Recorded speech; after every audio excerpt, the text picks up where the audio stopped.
Baik, selamat datang dalam channel Kuliah Daring bersama saya Dudi Iman Hartono. Kali ini kita bertemu dalam sesi Theory of Practice atau teori praktik dari Pierre Bourdieu, seorang filsuf Prancis. Ya. Teori ini memiliki 3 konsep utama, yaitu habitus, kapital, dan arena. Nah, menurut Bourdieu, keberhasilan, kejayaan seseorang sangat dipengaruhi oleh 3 konsep ini. Ya. Nah, dalam pembahasan ini saya ingin menjadikan kemenangan Pram Rano dalam Pilkada DKI menjadi contoh untuk membahas teori Bourdieu. Oke, seperti biasa, silakan subscribe channel Kuliah Daring. Silakan share juga, dan boleh bubuhkan komen sebagai ajang diskusi kita lebih lanjut. Baik, kita mulai pembahasannya tentang Theory of Practice dari Pierre Bourdieu. Oke, Bourdieu mengatakan bahwa tindakan manusia, ya, selalu dipengaruhi oleh interaksi antara struktur sosial dan kebiasaan individu atau kebiasaan pribadi dari anggota masyarakat atau anggota komunitas sosial tersebut. Interaksi inilah yang menciptakan pola yang mereproduksi atau mengubah tatanan sosial. Jadi, tatanan sosial bergerak dinamis yang selalu dipengaruhi oleh interaksi kompleks antar keduanya, antara struktur sosial dan kebiasaan pribadi atau individu masyarakat. Oke, kita periksa lebih lanjut tentang 3 konsep utama dari Bourdieu ini. Yang pertama habitus, kedua kapital, dan ketiga arena. Ya. Praktik menurut Bourdieu tidak hanya tadi ditentukan oleh struktur sosial, tapi juga cara individu merespon kondisi mereka.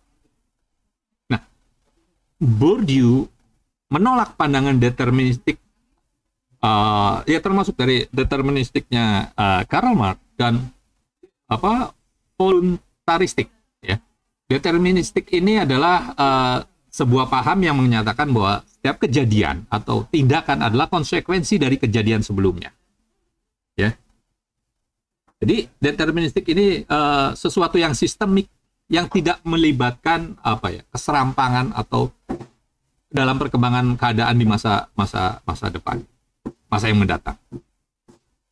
Jadi dalam pandangan deterministik, bahwa semua peristiwa di alam semesta atau di jagat raya ini, termasuk keputusan dan tindakan manusia, merupakan hal yang tidak bisa dihindari atau pasti terjadi. Ya, dekat-dekat dengan takdir lah, ya gitu. Nah, kalau kita melihat deterministiknya Marx yang mengatakan bahwa ekonomi merupakan basis dari struktur sosial sebuah masyarakat. Ekonomilah yang mempengaruhi politik, tatanan sosial, budaya, intelektual, dan sebagainya. Model ekonomi sebuah komunitas, model ekonomi sebuah negara akan menentukan bagaimana masyarakat itu berpikir, masyarakat itu berpolitik, masyarakat itu bersosial dan berbudaya. Sedangkan voluntaristik adalah bahwa sebaliknya dari deterministik tadi, bahwa kehendak manusia adalah faktor utama yang menentukan segala hal dalam hidup. Ya. Jadi free will nih, kehendak bebas manusia sangat berperan dalam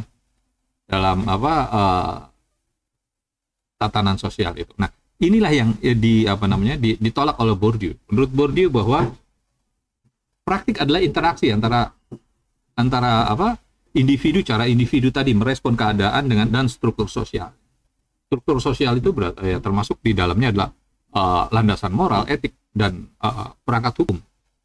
Atau hukum itu sendiri, undang-undang. Oke. Saya tadi mengaitkan dengan kemenangan Pram dan Rano. Ya. Menurut Bourdieu, tiga elemen dasar dari konsep utamanya, habitus, modal, dan arena. Ini adalah yang harus dipunyai orang untuk memenangkan sebuah kompetisi, termasuk diantaranya.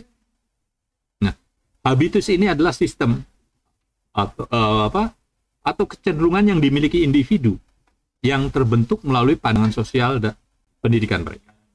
Jadi, habitus mempengaruhi cara individu berpikir, merasakan, dan bertindak secara tidak disadari. Nah, habitus ini terbentuk melalui proses dialektis antara interiorisasi eksterior. Jadi, interiorisasi eksterior adalah proses di mana individu menyerap dan menginternalisasi struktur sosial atau nilai, norma, dan pola yang ada di sekitar masyarakat. Ya, jadi dia belajar dari lingkungan, kemudian dia serap, ya, diinternalisasi dalam dirinya. Nah, itu adalah proses interiorisasi eksterior. Nah, sebaliknya, eksteriorisasi interior adalah proses di mana disposisi yang sudah tertanam dalam individu tadi. Proses pertama, orang mempelajari sesuatu dari lingkungannya, kemudian diproses dalam proses mentalnya, proses pikirannya, kemudian diekspresikan melalui tindakan atau kebiasaan, perilaku sosial yang mereproduksi struktur sosial tersebut. Oke. Dalam contoh umpamanya Rano Karno dan Pramono. Dia keduanya adalah terutama Rano Karno. Rano Karno memang orang yang lahir di Jakarta dan hidup dalam budaya Betawi. Tentunya dia memiliki habitus yang terbentuk dalam sistem budaya tersebut. Ketimbang lawan-lawannya. Orang dari luar yang kemudian mencoba dalam waktu singkat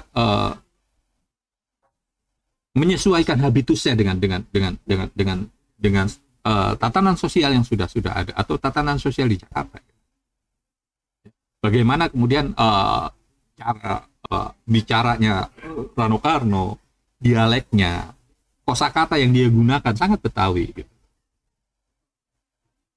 Ya, atau Pram. Kita tahu Jakarta itu, atau kita kalau melihat Kang Emil, salah satu yang menjadi hambatan Kang Emil untuk mendapatkan simpati warga Jakarta, terutama anak-anak muda, adalah soal kecintaannya terhadap Viking atau terhadap Persib dan The Jack Persija adalah dua kompetitor, ya, yang dimana pendukungnya sering terlibat dalam bentrokan fisik. Nah, ketika tiba-tiba Kang Emil merasa dirinya bagian dari The Jack namanya gitu. Nah, ini yang kemudian tidak serta merta diterima begitu saja. Beda dengan Pramono atau Dul yang memang dari awal sudah The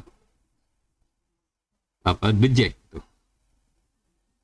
Proses interiorisasi eksterior ini yang selalu terjadi, yang dinamis dalam diri manusia dalam membentuk tindakan tersebut. Jadi interiorisasi eksterior kemudian mengekspresikan melalui tindakan. Ini yang disebut eksteriorisasi interior. Jadi setiap kita menyerap atau menginternalisasi struktur sosial, pandangan atau norma-norma baru di sebuah lingkungan, itu akan di dalam diri setiap individu akan berdialektika dengan pengalaman dia, pengetahuan kognitifnya, atau nilai-nilai memang sudah tertanam sebelumnya. Nah, hasil dialektika itu kemudian diekspresikan melalui perilaku sosial yang tentu akan mereproduksi struktur sosial yang baru. Jika itu kemudian dilakukan tentu secara bersama-sama dengan anggota komunitas lainnya. Ya, habitus yang tepat. Nah, seperti pada kasus Rano dan Pram, ini akan menjadi keuntungan, menjadi nilai tambah. Nah, ciri-ciri habitus menurut Bourdieu adalah pertama terbentuk melalui sejarah sosial individunya. anggota masyarakat itu.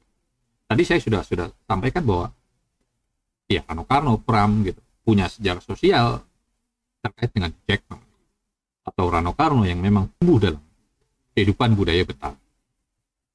Habitus bersifat fleksibel, kendati ya, cenderung stabil dalam jangka panjang. Ya. Jadi kebiasaan orang itu bisa berubah, tapi tidak serta-merta berubah dalam hitungan yang cepat. Tiba-tiba orang mengaku dirinya The Jack, padahal punya latar belakang yang panjang terkait dengan kompetitornya The Jack, namanya Viking atau Persib. Gitu. Kemudian yang ketiga adalah memungkinkan individu untuk merasakan apa yang sesuai atau tidak sesuai dengan suatu konteks tertentu. Ya. Jadi bagaimana kemudian individu itu merespon situasi yang dialami. Itulah yang kemudian diinternalisasi, kemudian ada proses dialektika dalam dirinya, kemudian menghasilkan satu tindakan. Kita bisa contoh tadi pilihan gaya hidup, cara bicara atau selera seseorang dipengaruhi oleh latar belakang sosial. Tadi cara Rano Karno berdialog, dialeknya, pilihan kosakatanya dan sebagainya, ini sangat dipengaruhi oleh latar belakang sosial sebagai orang Betawi. Kendati ayahnya itu orang Minang, gitu. Tapi ya beliau hidup di Jakarta dan tumbuh di antara lingkungan Betawi tadi. Kemudian yang kedua adalah modal atau kapital. Ini adalah sumber daya yang dimiliki individu atau kelompok yang dapat digunakan untuk memperoleh keuntungan sosial. Gitu. Modal sosial Rano Karno sebagai tokoh Betawi. Dia dikenal melalui sinetron Idul Anak Sekolahan. Nah ini menjadi modal, sama dengan Pramono. Modal yang dia miliki adalah sebagai orang tahu bahwa dia adalah pencinta Persija, dia adalah The Jack. Dia menggunakan atribut atau jersey Persija bukan hanya dalam konteks pilkada kemarin, tapi sudah dilakukan lama. Kemudian modal sosialnya tentu modal sosial budayanya Rano Karno lebih mengakar ketimbang kompetitornya Kang Emil dan sebagainya. Modal simbolik, ya lagi-lagi Rano Karno lebih unggul gitu. Ya. Modal simbolik sebagai warga DKI, warga Betawi. Ketokohan dia yang terbentuk melalui personifikasinya Sidul itu kan menjadi sesuatu modal simbolik yang sangat sesuatu. Gitu. Yang ketiga adalah arena. Arena adalah ruang sosial, tempat interaksi, persaingan atau kompetisi, perjuangan antar individu atau kelompok dalam memperoleh posisi dominan. Nah, dalam hal ini arenanya adalah pilkada tadi kalau bicara tentang Pramono Anung dan Rano Karno. Tiap arena punya punya aturan main, punya hierarki. Arena inilah yang menyediakan konteks di mana individu dengan habitus tertentu dan modal yang dimilikinya untuk mendapatkan posisi atau pengaruh. Dua hal pertama sudah dimiliki oleh Rano dan Pram. Dua nilai lebih yang tidak dimiliki oleh kompetitor. Modal juga termasuk jaringan politik, dukungan politik. Kendati dukungan politik Ridwan Kamil lebih besar, tapi modal tidak semerta-merta dari dukungan politik saja. Bagaimana dukungan ekonomi, dukungan modal simbolik dan sebagainya yang juga harus dipunyai oleh setiap individu yang ingin berkontestasi dalam sebuah arena tertentu. Kalau arenanya kampus, ya habitusnya adalah habitus aktivitas akademik. Baik itu cara berbicara, cara berperilaku, cara berpikir. Modal yang dipunyai adalah ya kalau dia mahasiswa ya dia mahasiswa, kartu mahasiswa, tanda keanggotaan sebagai anggota sivitas itu. Modal intelektualnya, modal kapitalnya, modal jaringan di antara sesama anggota komunitas itu, dan arenanya ya kampus tadi. Nah, 3 konsep tadi, habitus, kapital, dan arena, itu dipengaruhi oleh yang namanya doksa. Ya. Doksa adalah seperangkat keyakinan, nilai, atau norma yang diterima begitu saja oleh individu dalam masyarakat tertentu, tanpa dipertanyakan ini soal benar salahnya, karena dianggap sesuatu yang alami dalam suatu konteks sosial. Ini mirip-mirip dengan kesadaran palsu di Marxisme, atau mirip dengan konsep hegemoninya Gramsci, ya. Mirip, meskipun tidak sama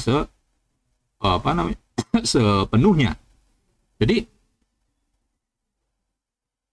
doksa ini bukan operasional dari habitus, modal, atau arena, tetapi lebih sebagai sebuah kondisi yang menopang atau mengarahkan bagaimana konsep tersebut berfungsi dalam struktur sosial yang ada.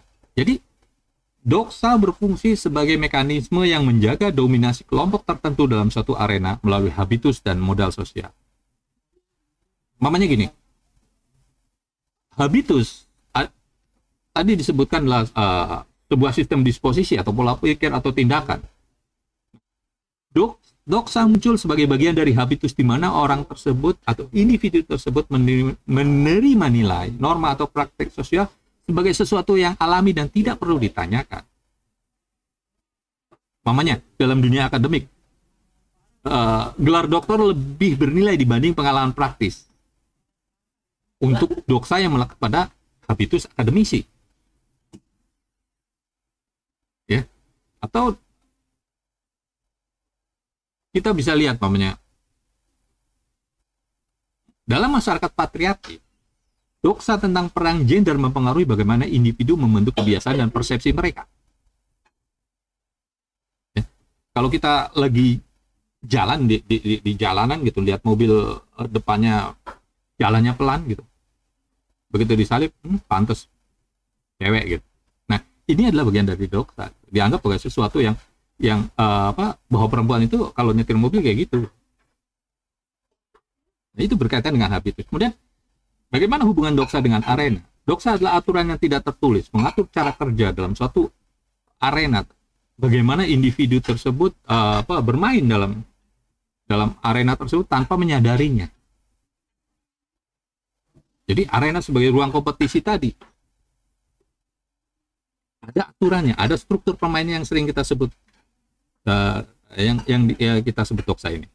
Jadi dalam arena politik, namanya, anggapan bahwa elit tertentu bisa menjadi pemimpin adalah doksa yang terbentuk dalam dinamika kekuasaan. Dalam politik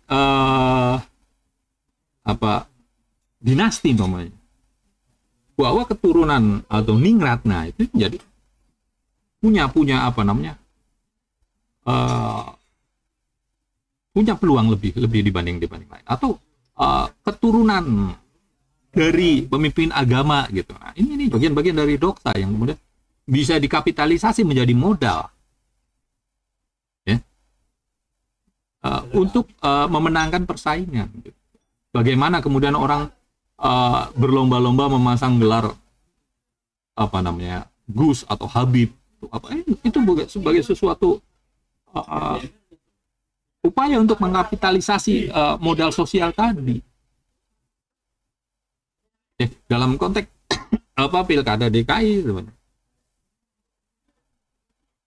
Iya, ada doksa bahwa memilih akamsi anak kamus ini adalah putra daerah, tadi Rano Karno dulu gitu, yang dianggap mewakili masyarakat Betawi pada umumnya.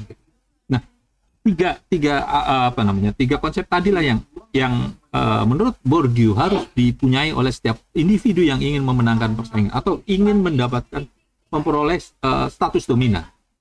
Ya. Oke. Itu saja perkenalan kita tentang teori praktis dari Bourdieu. Terima kasih telah menyaksikan kuliah daring. Sampai jumpa. Sebarkan benih kebaikan ilmu pengetahuan dengan men-share video-video kuliah daring. Kuliah daring, kuliah dalam genggaman.